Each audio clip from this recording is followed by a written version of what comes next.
G'day, I'm Todd Lees from Latima Brokerage and welcome to our first Pulse Market Wire for 2020.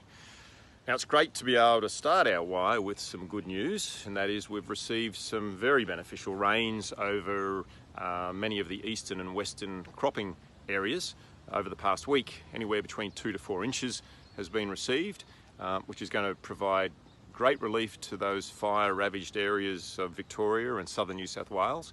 It's also going to provide some great follow-up rain for those farmers lucky enough to have planted a summer crop, whether it be sorghum or green mung beans or cotton.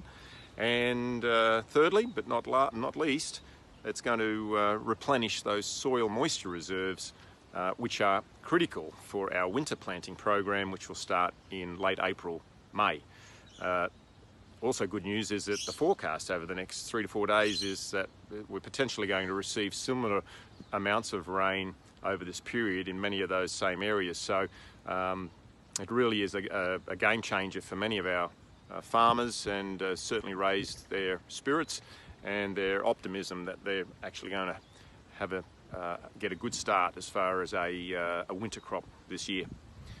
The markets have softened in February. Certainly well off the highs that we saw last month. Faba beans are around $50 to $60 off their highs. They're indicated today at around $570 to Egypt. The Desi chickpeas are probably off $60 to $70 today, indicated around $710 to the subcontinent. And red lentils are probably the hardest hit as far as price goes, and today are indicated around $545 to the subcontinent. A lot of pressure coming on lentil prices. Our friends in Canada are certainly offering below those levels, which are creating some very stiff competition for our nuggets and nippers. And what's the reason for the softening? I think it's got to do with the expectations at destination. The purchases that were made in November and December, of course, are starting to arrive, and the expectation is with the advent of the arrival of those volumes, that's going to create a small bottleneck at port and put pressure on price at those in those local markets.